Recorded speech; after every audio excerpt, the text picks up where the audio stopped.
နေဝင်ရိုးရီအချိန်ကာလဟာ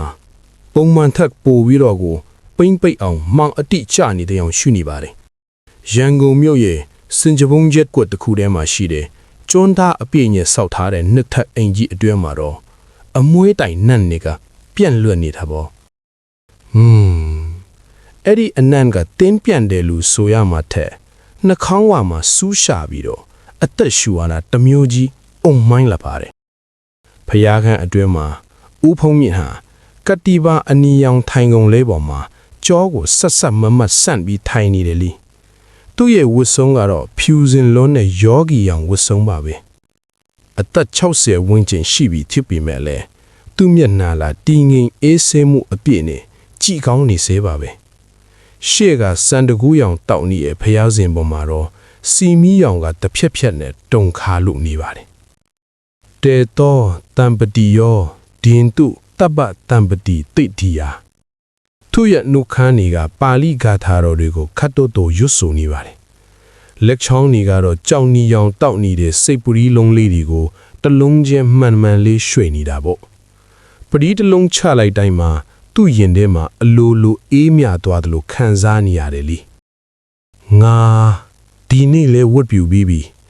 မနေ့ကလည်းဘုန်းကြီးကျောင်းမှာစွန့်ကြွေးကြတဲ့တာပဲငါရဲ့အကုသိုလ်တွေဆိုတာဒီလောက်ဒါနတွေအောက်မှာပျော်ဝင်သွားလောက်ပါပြီဦးဖုံးမြင့်ဟာမိမိကိုယ်ကိုယုံကြည်ချက်အပြည့်နဲ့အပြုံးလိုက်မိတယ်ဒါပေမဲ့အဲ့ဒီအပြုံးကပါဇက်ဖျားမှာတင်ရက်တန့်သွားခဲ့ရပါတယ်ဖျားစင်ဘော်ကရေချမ်းကွက်အတွင်းမှာရေတွေကလိုင်းကျက်ခွက်လေးတွေထလာတာကိုသူမြင်လိုက်ရတယ်အိမ်ထဲမှာလေတိုက်တာလည်းမရှိပီတင်းပေါက်တွေအားလုံးကိုလည်းလုံခြုံအောင်ပိတ်ထားတာပဲဒါပေမဲ့ရေချမ်းကွက်ထဲကရေတွေကတော့တစုံတစ်ယောက်ကလက်ညွန့်လဲတို့ထိလိုက်သလိုမျိုးတုံခါနေတယ်ဗျာသူ့လက်ထဲကပူဒီရွှေစံခဏတာရက်တန်သွားပါတယ်အဲ့ဒီအချိန်မှာပဲအပြင်ဘက်ကလေပြင်းတစ်ချက်ဝိတ်တိုက်တန်းကိုကြားလိုက်ပြီးအိမ်အောက်ထက်လေကားစီကနေတကြွီဆိုတဲ့အတန်ကြီးထွက်လာတယ်လူဒီလောက်အလေးပင်နင်းလျှောက်လာတဲ့အတန်မျိုးပေါ့ဘယ်သူလဲအေးဒီလားဦးဖုံးမြင့်အတန်ကိုထိမ့်ပြီးမေးလိုက်တာပါဒါပေမဲ့ပြန်ထူးစံမကြားရဘူးခြေတံကလေကားတင်ပင်ရပ်သွားပါတယ်သူလဲစိတ်ကိုငြိမ်အောင်ထားပြီးဖျားဘက်ကိုပြန်လှည့်လိုက်တာပေါ့အဲ့ဒီအချိန်မှာပဲသူ့အမြင်အာယုံထဲမှာထူးဆန်းတဲ့အရာတစ်ခုကိုမြင်လိုက်ပြန်ပါတယ်ဖျားရုပ်ဘွားတော်ရဲ့မျက်နာတော်ကစီမီရောင်အောက်မှာပုံမှန်ထက်ပိုပြီးညိုမောင်နေတယ်လို့ပဲမဟုတ်သေးဘူးမျက်နာတော်ကပြောင်းလဲနေတာမဟုတ်ဘူးရုပ်ဘွားတော်ရဲ့ပခုံးထက်မှာအသားအရည်တွေပုတ်ဆက်ညိုမြဲနေတဲ့လက်တစ်ဖက်ကတဖြည်းဖြည်းနဲ့ချိတ်တွဲလာတာဗျာဦးဖုံးမြင့်ရဲ့ကြောရောထဲမှာစိတ်ခနဲ့ဖြစ်သွားပါတယ်မျက်လုံးကိုခတ်ပြင်းပြင်းခတ်လိုက်ပြီးပြန်ကြည့်တော့ဘာမှမရှိတော့ဘူးငါစိတ်ချောက်ချားနေတာပဲဖြစ်မှာပါဒီနေ့ကကိုစောထွေးတေတာ10နှစ်ပြည့်တဲ့နေ့မို့ငါအာယုံကကြောင်ကတန်းဖြစ်နေတာပဲသူစိတ်ကိုတင်းထားလိုက်တယ်လွန်ခဲ့တဲ့10နှစ်ကကိုစောထွေးရဲ့နောက်ဆုံးအချိန်ကိုသူပြန်မြင်ရောက်လာတယ်လေကိုစောထွေးအစိတ်မိပြီးလူးလိန်နေချိန်မှာသူလှုပ်ခဲ့တာကကေတင်ဖို့မဟုတ်ဘူးစာချုပ်တွေကိုတင်းစိဖို့ပဲလေရုတ်တရက်အရှိခန်းကပန်းအိုးတစ်လုံးကြကွဲတန်းကစိတ်ကူးတွေကိုဖျက်တောက်လိုက်တယ်ဦးဖုံးမြင့်လန့်ဖြတ်သွားပြီးလက်ထဲကပူဒီကျိုးကိုတင်းကနေဆွဲမိလိုက်တာကြီးဖြောက်သူ့တန်ဖိုးထားတဲ့စိတ်ပူဒီကျိုးကပြတ်ထွက်သွားပါပြီပူဒီလုံးလေးတွေကတစ်ကြမ်းပြင်ပေါ်မှာတစ်ဖြောက်ဖြောင်နဲ့လင့်ဆင်းသွားကြတယ်ဒါပေမဲ့ဦးဖုံးမြင့်မြင်လိုက်တာကပူဒီလုံးတွေမဟုတ်ဘူးကြမ်းပြင်ပေါ်မှာလင့်နေတာကလူမျက်လုံးတင်းရင်အိုင်လိုမျိုးပြူးကြောင်နေတဲ့အလုံးလေးတွေဗျာအဲ့ဒီအလုံးလေးတွေအားလုံးကသူ့ကိုဝိုင်းပြီးစိုက်ကြည့်နေတဲ့ရောင်ပဲဦးဘုံမင်းရဲ့အသက်ရှူတန်းတွေဟာဘယာကန်ချင်းချင်းလေးထဲမှာအတော်မတဆူးညံ့နေပါတယ်သူ့ရဲ့မျက်ဝန်းတွေကတော့ကျမ်းပြင်ပေါ်မှာပြန့်ကျဲနေတဲ့ပဒီလုံးလေးတွေစီကနေမခွာတတ်ရှိနေတာပေါ့ခုနကသူမြင်လိုက်ရတဲ့အကြည့်စူးစူးနဲ့မျက်လုံးတငယ်အိမ်တွေကအခုတော့ကြောက်နီရောင်ပဒီလုံးလေးတွေအဖြစ်ပြန်ပြီးငြိမ်သက်သွားကြပါပြီဒါပေမဲ့အဲ့ဒါကသူ့ကိုစိတ်မသက်သာစီပါဘူးအခန်းထဲကပုတ်ဆက်ဆက်အနံ့ကပျောက်မသွားပဲပိုးတောင်ပလင်းထန်လာသေးတယ်အတီးကြပြောရရင်အကောင်ပုတ်တစ်ခုကိုခွက်ထားသလိုမျိုးနှာခေါင်းဝကိုစူးစူးရှက်ရှက်တိုက်ခိုင်းနေတာပါငါမျက်စိမားတာပါအသက်ကြီးလာလို့ အာယုံကြောတွေကကြောင်ကဒန်းထီကုန်တာသူ့ဘာသာရည်ရွယ်ရင်တုံကြီးနေတဲ့လက်တွေနဲ့ပတိလုံးတစ်လုံးကိုကောက်လိုက်တယ်ဟမ်ပတိလုံးလေးကအေးဆက်နေတာပဲပုံမှန်ဆိုနွေးနေရမယ့်ကြောက်သားဟာအခုတော့ရေခဲသုံးလို့စိတ်အေးနေလေအမလေးသူ့လက်တွေကပတိလုံးလေးကနွေးကနေထဲသွားပြီးချွဲကြီးကြီးအကြီးတွေစိတ်ထွက်လာတယ်သွေးလိုညီမြန်းတဲ့အကြီးတွေကလက်ချောင်းကြားကစီးကြလာပြီးတော့ပတိလုံးအလဲကအပေါက်လေးကငိုကြွီးနေတဲ့မျက်လုံးတစ်လုံးရဲ့မျက်ရည်ပေါက်လိုမျိုးပြူးထွာလာတာဗျာဥပုံမြင့်ဟာပတိလုံးကိုလွှတ်ချပြီးနှုတ်ကိုစုပ်လိုက်ရတယ်ခြေလမ်းတွေကရိုင်ထိုးလို့ပေါ့အဲ့ဒီအချိန်မှာပဲဒေါ်အေးတီရဲ့အတန်ပါပဲဥပုံမြင့်လည်းခန္ဓာကိုယ်ကိုချက်ချင်းမှတ်ပြီးအသက်ကိုပြင်းပြင်းရှူသွင်းကစိတ်ကိုထိန်းလိုက်ရတယ်သူ့ရဲ့တတော်စင်မျက်နှာဖုံးကိုပြန်တက်ရမယ်လေဘသူ့ကိုမှသူကောက်နေတာကိုမသိစေရဘူးအော်မာအေးတီလားဘာမှမဖြစ်ပါဘူးဗျာလက်ထဲကပတိကျိုးပြတ်သွားလို့ပါဒေါ်အေးတီကဖျားခန်းသမိုးပါမှာရက်လိုက်တယ်သူ့လက်ထဲမှာတော့ညစာအတွက်ပြင်လာတဲ့စွမ်းအုပ်လေးပါလာတာပေါ့ပတိကျိုးကဘလို့လို့ပြတ်ကြတာလဲဥပုံမြင့်ရဲ့အစ်စ်ပဲရှိသေးတာကိုနမိတ်ကတော့မကောင်းဘူးနော်ဒီနေ့ကကိုစော်ထွေးဆုံးတာလဲ10နှစ်ပြည့်တာဆိုတော့ဒေါ်အေးတီကပြောရင်အခန်းထဲကိုလှမ်းကြည့်လိုက်တယ်ပြီးတော့နှာခေါင်းကိုအနှဲငယ်ရှုံလိုက်ဒီအခန်းထဲမှာဘာနှံ့နေလဲဥပုံမြင့်တခုခုတီးနေတဲ့အနံ့မျိုးပဲဥပုံမြင့်ရင်နဲ့ဒိန်းကနေထွထွာတာပေါ့အနံ့ကိုသူ့တရုတ်ထဲရနေတာမဟုတ်ပဲသူလဲစကားလမ်းကြောင်းကိုအမြန်လွဲပြီးပတိလုံးတွေကိုအဝတ်နဲ့အမြန်အုပ်လိုက်ရတယ်ဒေါ်ဤဒီပြန်ထပ်ဖို့ပြင်စင်မှာပဲဖျားစင်ပေါ်ကရုပ်ဖွားတော်ကိုကြည့်ပြီးရပ်သွားပြန်လေဗျာဥပုံမြင့်ဟိုမှာဖျားစင်ရင်ထားတဲ့ပစိုးတော်ကဘာလို့ဆိုနေတာလဲဟင်ဥပုံမြင့်ထိုက်လန့်တကြားလဲကြည့်လိုက်ကိုရုပ်ဖွားတော်ရဲ့ခါမှာပတ်ထားတဲ့ရွှေရောင်ပစိုးတော်ရဲ့အောက်နားမှာနီညိုတော်အကြီးတဲ့စိမ့်ထွန်နေပြီးအုတ်ချေကပန်းတင်ကုန်းပေါ်ကိုပဆက်ချင်းကျနေတယ်အဲ့ဒါကရေမဟုတ်ဘူးဖြစ်ခဲနေတဲ့သွေးရောင်အညစ်အကြေးတွေဖြစ်နေတာဖြောက်ဖျားစင်ရှိကစီမီခွက်ခါအကြောင်းရင်းမရှိပဲကွဲအပ်သွားလီမီးတောက်ကညင်းသွားတယ်အခန်းတစ်ခုလုံးမောင်အတိကျသွားတာပေါ့အဲ့ဒီအမောင်ထဲမှာဒေါ်အေးဘီရဲ့အော်တန်တဲ့ပိုကြောက်စရာကောင်းတဲ့အတန်တစ်ခုထွက်လာပါတယ်ဂလူလူတယောက်အသက်ရှူကျပ်ပြီးလေတောင်းထဲကထွက်လာတဲ့အတန်မျိုးပေါ့လွန်ခဲ့တဲ့10နှစ်ကကိုစော်ထွေးနောက်ဆုံးထွက်တဲ့မှာကြားခဲ့ရတဲ့အတန်မျိုးပါပဲ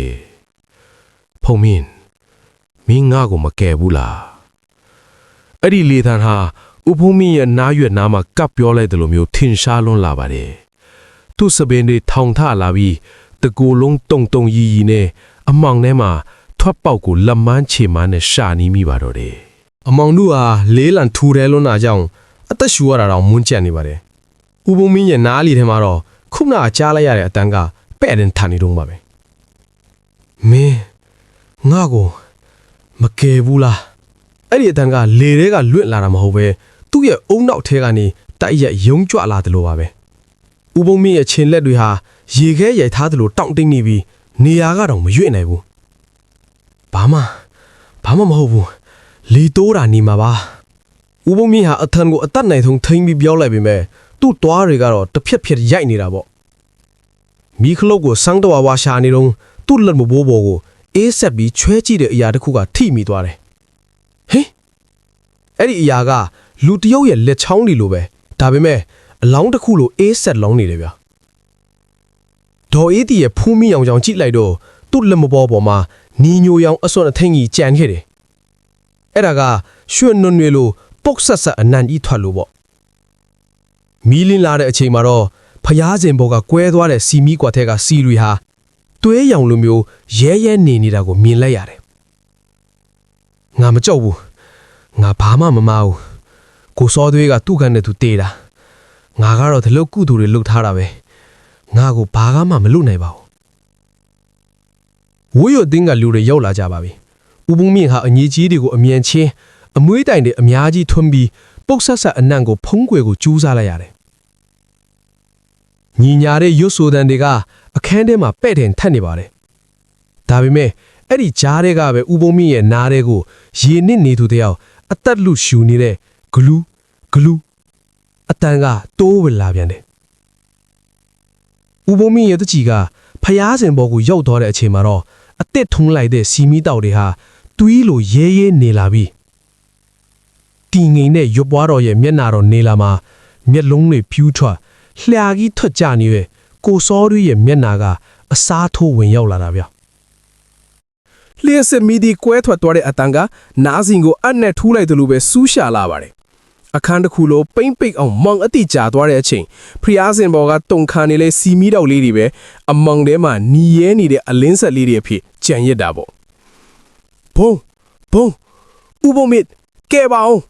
အတန်ကလေကားချီယူငါဗျာလေကားဘောကလင့်ချသွားသူကဝိရွတ်အသိန်းဝင်ဒေါ်တန်းထွေနေတယ်တစုံတစ်ယောက်ကနောက်ကနေတွန်းချလိုက်တယ်လို့မျိုးဖြုံးကနေလင့်ချသွားတာပါဖုံးမီအောင်တွေလေကားချီရင်ကိုကြားရောက်သွားတဲ့အခါအားလုံးရဲ့အသက်ရှူတန်းတွေရက်တက်လူနီးပါဖြစ်သွားရတယ်ဒေါ်တန်းရဲ့မျက်နှာမှာသွေးတွေဖုံးလွှမ်းနေတယ်လို့သူ့လေဘိန်းမှာညိုမြင်းနေတဲ့လက်ကွေရာ၅ခုကထင်းထင်းရှားရှားပေါ်နေတာဗျဒါဟာတစုံတစ်ယောက်ကသူ့ကိုအားနဲ့ညှက်တက်ဖို့ကြိုးစားခဲ့တဲ့အမှန်သားမျိုးပဲပေါ့ဦးတာရင်ရဲ့အတန်ကတုံလုံးနေတယ်ဘသူလဲအိမ်ထဲမှာဘသူရှိသေးကြလဲအဲ့ဒီချိန်မှာဦးဘုံမင်းရဲ့ပုံစံကတကယ်ကိုကြောက်စရာကောင်းနေပါပြီသူကနေရာကနေမထားပဲဂျန်ပြင်ဘော်ကပဒီလုံးတွေကိုလက်ဖွားနဲ့အုပ်ထားရင်မျက်လုံးတွေပြူးကြောင်ကလေတွေကိုစိုက်ကြည့်နေတာတဲ့သူလာနေပြီသူ့ရဲ့အငင်အာယုံထဲမှာတော့အသားတွေလန်ထွက်နေပြီးရင်ကြီးရောက်အချင်းသားဝစုံဝတ်ထားတဲ့ကိုစာထွေးကအခန်းတောင်မှာရပ်နေတာလေကိုစာထွေးကအစိတ်ခွက်ကိုကြိုက်ထားပြီးဦးဘုံမင်းကိုကြည့်ကသွေးတွေရောနေတဲ့တတွေးတွေကိုထွေးချနေတာပေါ့ဦးဘုံမင်းကတော့ဘာမှမချတော့ဘူးသူ့အာယုံထဲမှာဖျားကန်းတစ်ခုလုံးကရေအုပ်ရောက်သွားသလိုမွန်းကြံ့လာတယ်ဟေးဟိုမှာစွမ်းအုပ်ထဲကဘာတွေထွက်နေတာလဲဒေါ်အေးဒီလာပို့ထားတဲ့စွမ်းအုပ်လေးတွေကနေနီရဲတဲ့အရေးတွေစိမ့်ထွက်လာပြီးဂျမ်းပြင်ပေါ်စီးကြနေတာဗျာအမွေးတိုင်နှံ့နေပျောက်သွားပြီးအော့အန်ဖတ်နှံ့နေပုတ်ဆက်အသားနှံ့တွေကလူတိုင်းရဲ့နှာခေါင်းထဲကိုတိုးဝင်လာတာပေါ့ဦးတာရင်ကတော့တီးလိုက်ပြီဒီအိမ်မှာဝတ်နံကန်နာတွေရှိနေပြီဆိုတာဦးဘုံမြင့်ရဲ့ယောဂီဝတ်ဆုံးအဖြူပေါ်မှာလဲအမဲရောင်လက်ပွေရာတွေကတဖြည်းဖြည်းပေါ်လာတာကိုသူ့မြင်လိုက်ရလေတစုံတစ်ယောက်ကဦးဘုံမြင့်ရဲ့ကြောကိုပော့တက်နေတယ်လို့မျိုးပေါ့အာမဟုတ်ဘူးငါစီမလာနဲ့ငါလှူထားတာတွေအများကြီးပဲငါမှအပြစ်မရှိဘူးဦးဘုံမင်းဟာယူးဆွတ်သူတယောက်လိုထအော်ပြီးဖျားစင်ဘက်ကိုတိုးကပ်သွားတယ်သူကရုပ်ပွားတော်ကိုဖတ်တွယ်ပြီးကာကွယ်မှုတောင်းဖို့ကြိုးစားပေမဲ့သူ့လက်တွေကရုပ်ပွားတော်ကိုထိလိုက်တဲ့ခဏပဲမှာရွှေကွမ်းရုပ်ပွားတော်ကြီးဟာရွှဲနွန်းနွလိုအရေးပြောကျသွားတာဗျာအဲ့ဒီရွှဲပုံထဲကကိုစာထွေးရဲ့လက်တစ်ဖက်ကဖြုံးကနေထွက်လာပြီးဦးဘုံမင်းရဲ့လေပင်ကိုအားနဲ့လှမ်းညှစ်လိုက်တယ်ဂလူကျန်တဲ့လူတွေရဲ့အမြင်မှာတော့ဦးဘုံမင်းဟာလေထဲမှာမြုပ်ခံထားတယ်လို့တုံခါနေပြီးမိမိကိုယ်ကိုပြန်လဲညှစ်နေတယ်လို့မြင်နေရတာဒေါ်အေးဒီနဲ့လူအောက်ကြီးလဲကြောက်လန့်တကြားအိမ်ပြင်းကိုပြေးထွက်သွားကြပါတော့တယ်အမောင်ထဲမှာဦးဘုံမြတ်တယောက်ထဲမက်ကွဲတာဝင်းရင်တဲ့လက်ထဲမှာအသက်လူနေရပါတော့တယ်ဝီယိုအတင်းသားတွေရဲ့ထိတ်လန့်တကြားအော်ဟစ်ပြီးလွားတဲ့နေဟာတဖြည်းဖြည်းနဲ့ဝေးကွာသွားပါပြီအိမ်ဒီတအိမ်လုံးဟာပကတိတိတ်ဆိတ်သွားပေမဲ့အဲ့ဒါဟာငိမ့်ချမ်းတဲ့တိတ်ဆိတ်ခြင်းမျိုးမဟုတ်ဘူးရမုံတိုင်းမလာခင်ငိမ့်တက်နေတဲ့တေခြင်းတရားကိုစောင့်ကြိုနေတဲ့တိတ်ဆိတ်ခြင်းမျိုးတွေပေါ့ဥပုံမြင့်ကတော့ဂျမ်းမြင့်ပုံမှာလူးလိမ့်နေတာပေါ့သူ့လေဘိန်းကိုညှက်ထားတဲ့လက်ချောင်းတွေကတန်ကင်ပိုးတက်ထားတယ်လို့မာကြောပြီးတော့အသားထဲထိနှင့်ဝင်နေတယ်လေဂလူသူ့မျက်လုံးအိမ်တွေကသွေးတိုးလာလို့หนีရဲပြီးထွက်ကြမတတ်ဖြစ်နေပြီမမြင်ရတဲ့လက်ကလေးကိုဆွဲခွာဖို့ကြိုးစားနေပေမဲ့သူစုပ်ကွိုင်မိတာကလေဟာနေကြီးပဲဗျဒါပေမဲ့သူ့လေဘိန်းပေါ်မှာတော့အေးဆက်အာယုံကထင်ရှားလို့နေတာပေါ့မင်းလူခဲ့တာတွေကငါသွေးတွေနဲ့ဝယ်ထားတာလေဖုံးမြင့်အဲ့ဒီအတန်ကအခန်းနေရ၄ဘတ်စလုံးကနေဟင်းထွက်လာတာမြေအောက်လွိုင်ကူထဲလောက်ထွက်လာတဲ့ပဲ့တင်ထန်ကြီးလိုပါပဲဥပုံမြင့်ဂျမ်းမြင့်ပေါ်ဘုံကနေကြာသွားပြီးအသက်ကိုလွတ်ရှူနေရတယ်ချောင်းဆိုးလိုက်တိုင်းပါဆက်ထဲကသွေးစီတွေနဲ့အတူပုတ်ဆက်ယွန်းနွန်းနေတာထွက်လာဗျသူဖုံးမီကိုတုံတုံကြီးကြီးနဲ့ပြန်ဖွင့်လိုက်တဲ့အခါအာသူ့အရင်နေရန်တွေကပြောင်းလဲနေပြီလေသူသားနေရန်ဒီနေရာမှာလူရပြားတွေဖုံးလွှမ်းလာပြီးအဲ့ဒီပေါ်မှာကိုစောထွေးတဲ့မျက်နှာပေါင်းထောင်ကြီးပေါ်လာတာဗျမျက်နှာတိုင်းကသွေးမြင့်ကြီးတွေကျပြီးသူ့ကိုဝိုင်းပြီးကယ်ရယ်နေကြတာပေါ့ဖွင့်စမ်းသူတကားကိုအတင်းထုပေမဲ့တကားကပွင့်မလာတော့ဘူးအဲ့ဒီအချိန်မှာအဝတ်နဲ့အုပ်ထားတဲ့ပဒီလုံးတွေကရုံးထွက်လာပြီးသူ့ခြေထောက်တွေကိုဝိုင်းခဲကြတော့တာပဲပဒီလုံးလေးတွေကတွားတွေပါတဲ့ပါဇက်လေးတွေအဖြစ်ပြောင်းပြီးသူ့အသားတွေကိုတစီကိုက်ဖြတ်နေကြပြီအဲ့ဒီအချိန်မှာပဲဖျားစင်ခြေရင်းကစွမ်းအုပ်အဖုံးကအလိုအလောက်ပွင့်ထွက်သွားလေ အဲ့ဒီထဲမှာရှိနေတာကအစားအသောက်တွေမဟုတ်ဘူးဗျကိုစောထွေးအစိတ်မိတုံးကအန်ထုတ်ခဲ့တဲ့အညစ်အကြေးတွေနဲ့ပြည့်နေတဲ့သွေးပုတ်တွေအဲ့ဒီသွေးပုတ်တွေထဲကနေကိုစောထွေးရဲ့ဥခေါင်းကတဖြည်းဖြည်းကြွတက်လာတာမျက်လုံးတွေမရှိတော့ဘူးဟောက်ပက်ကြီးဖြစ်နေတဲ့မျက်သွင်းတွေထဲမှာပိုးလောက်လန်းဖြူဖြူလေးတွေကတွားတွားနေတယ်လေဖုံးမြင့်မင်းပဒီစိတ်နေတာငါ့ကိုမျောနေတာမဟုတ်ဘူးလားအခုငါလာပြီလေမဟုတ်ဘူးငါမင်းတို့အမြဲအမြဝေတယ်ငါကြောင်းလီစောက်ခဲ့တယ်ငါမင်းနာမည်နဲ့လူခဲ့တာလေမင်းလူတာတွေကငါအလောင်းပေါ်မှာနင်းပြီးလူတာလေမင်းရဲ့ဒါနကငါအတွက်အေးမြမှုမပေးဘဲငရဲမီလို့ပူလောင်စေတယ်ကိုစောထွေးရဲ့ခန္ဓာကိုယ်ပါစွမ်းအောက်ထဲကနေတကူလုံးထွက်လာပါပြီအသားတွေကအစီပျော်ကျနေပြီးဥပုံမြင့်စီကိုတရွေ့ရွေ့လာနေတာဥပုံမြင့်ခမရနောက်ဆုတ်เสียနေရာမရှိတော့လို့ယွန်ပုံကြီးဖြစ်နေတဲ့ရုပ်ပွားတော်ကိုအားကိုးတကလန်းကိုက်လိုက်တဲ့အခါယွန်ပုံတွေကထွက်လာတာကဖျားရှင်ရဲ့လက်တော်မဟုတ်ဘူးဗျအယိုးစကူလက်ကြီးတစ်ဖက်ကဥပုံမြင့်ရဲ့လက်ကဝက်ကိုမြဲမြံစွာဖမ်းချုပ်လိုက်တာအခုတော့မင်းရဲ့ဝက်ကြွေးကိုမင်းကိုယ်တိုင်ပေးဆက်ရမယ့်အချိန်ရောက်ပြီအမောင်တို့ထဲမှာကိုစောထွေရဲ့ရဲတန်ကြီးဖိန်းထွက်သွားပြီးဥပုံမြင့်ကိုအမောင်နှက်ကြီးတဲ့ကိုဆွဲခေါ်သွားပါတော့တယ်အယိုးစုလက်ကြီးရဲ့အေးစက်တဲ့အထီတွေဟာဥဖုံးမြင့်ရဲ့အရေးပြားကိုမိစာနဲ့ထိလိုက်သလိုမျိုးနာကျင်လွန်နေပါတယ်သူ့လက်ကဝေးဟာချိုးဖြတ်ခံရတော့မယ့်အတိုင်းကိုတင်းကျပ်နေတာဗျာလို့စမငါဘီယာစာရီတို့နေတာပဲလေငါ့ကိုမထိနဲ့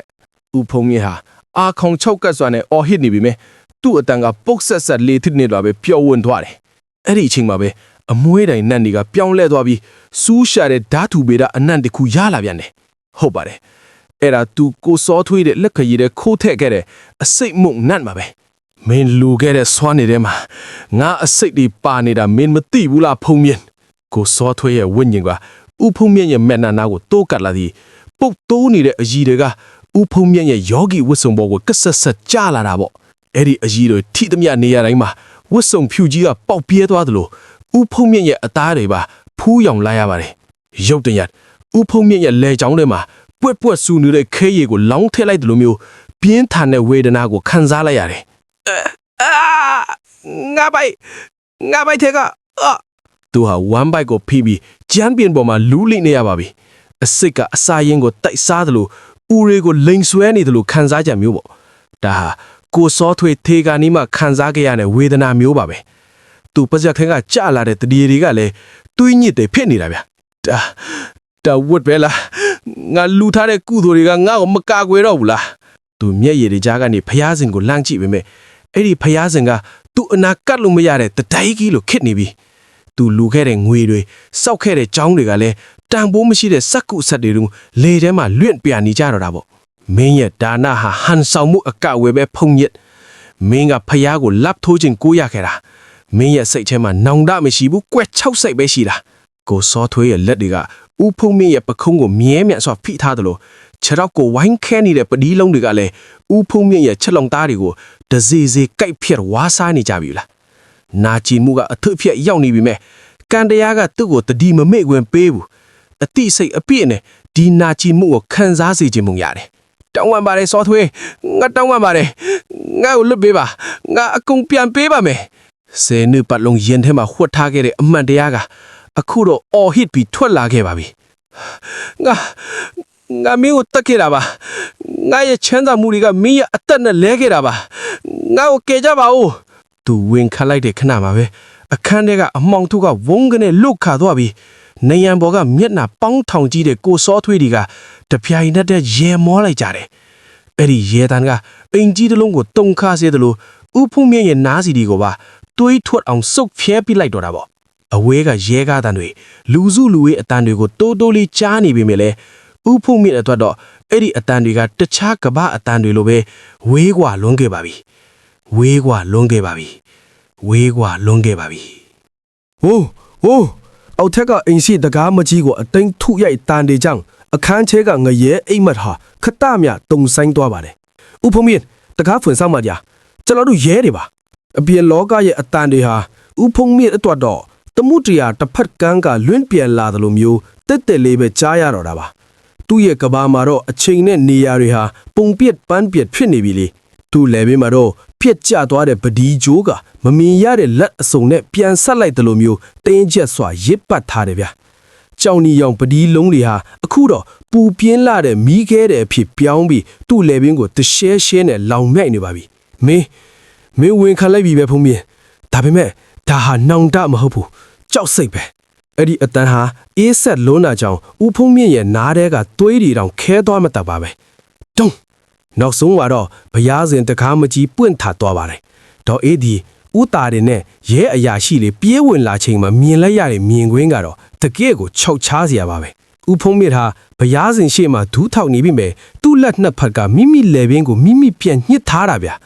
မျက်နာကလည်းသွေးပစ်စရာကောင်းအောင်နီမြန်းပြန်နားနေပြီးမျက်လုံးတွေကအပြင်ကိုပြူးထွက်နေတာပေါ့အခန်းထဲမှာအမွှေးတိုင်နှံ့တဲ့အစားအသားပုတ်နှံ့တွေနဲ့အော့အန်ဖနှံ့တွေကလိုင်ကြီးထနေတော့တာပဲဦးဖုံးမြင့်လက်ကိုလွတ်စမ်းပါဘာလုပ်နေတာလဲရဲအရာရှိကအော်ဟစ်ပြီးဦးဖုံးမြင့်နဲ့လက်တွေကိုဆွဲခွာပေမဲ့တန်မနီလိုမာကြောနေလို့ဘယ်လိုမှခွာလို့မရဘူးဦးဖုံးမြင့်ရဲ့အငယ်မှာတော့သူ့လက်ကိုရဲအရာရှိကကင်ထားတာမဟုတ်ဘူးကိုစောထွေးရဲ့ပုတ်သွေးနေတဲ့လက်တွေကသူ့လက်ပေါ်ကနေထက်ပြီးဖိထားတာဗျသူ့အလင်းရောင်ကိုမမြင်ရတော့ဘူးသူမြင်နေရတာကဖျားရုပ်ဘွားတော်အစာပေါ်လာတဲ့မှန်တစ်ချက်ပဲအဲ့ဒီမှန်ထဲမှာမြင်နေရတာကဝစ်ဖြူစင်ကြဲတဲ့တပ်ပိုင်လေဦးဖုံးမြင့်မဟုတ်တော့ဘူးတကိုယ်လုံးသွေးနဲ့ရွှင်နွန်းတွေပေးကြံပြီးရင်ဘတ်ထဲမှာနှလုံးသားအစာဓာတ်လွတ်တစင်းစိုက်ဝင်နေတဲ့ငရဲသားတူရဲ့ပုံရိပ်ပါပဲသူလူခဲ့လေရွှေထီးတွေကတန်ချေချင်းတွေဖြစ်နေပြီးသူစောက်ခဲ့လေကြောင်းတွေကသူ့ကိုလောင်မြိုက်မဲ့မီးပုံကြီးတွေဖြစ်နေတာဗျာဒါငါရဲ့အစ်စ်အမှန်လားလူတိုင်းကြားလိုက်ရတာကတော့ဦးဖုံးမြင့်ရဲ့လေပင်ကြိုးကျိုးသွားတဲ့အတန်ပါပဲသူ့ရဲ့ခန္ဓာကိုယ်ဟာဘရားစဉ်ခြေရင်းကိုပျောက်ခွေကျသွားပါပြီသူ့လက်ထဲမှာတော့ခုနကပြတ်ထွက်သွားတဲ့သွေးရောင်တွေစိမ်ဝင်နေတဲ့ပဒီလုံးတွေကိုမြဲမြံစွာစုပ်ကင်ထားတော့ပဲပေါ့အပြင်ဘက်မှာတော့မိုးတွေတီးသင်းစွာရွာသွေးနေပါတယ်ဒါပေမဲ့အဲ့ဒီမိုးရွေတွေဟာဦးဖုံးမြင့်ရင်ထဲကအပူမီးကိုတော့ငိမ့်တန့်ဆိုင်မှာမဟုတ်တော့ဘူးဘရားစဉ်ဘောကစီမီကွာလေးဟာနောက်ဆုံးအချင်းဝင်းကနေတောက်ကငိမ့်သွားပါပြီဘရားစဉ်ဆိုတာအပြစ်သားတွေအတွက်ပုံခိုရအကာအကွယ်မဟုတ်ပဲလူတယောက်ရဲ့အတွင်းစိတ်ကိုအရှိအတိုင်းထင်ခတ်ဖျက်တဲ့တရားစည်းရင်ရမှန်တစ်ချက်သာဖြစ်ကြောင်းတက်တည်ပြရင်းနေပေါ့ပြီးပါပြီ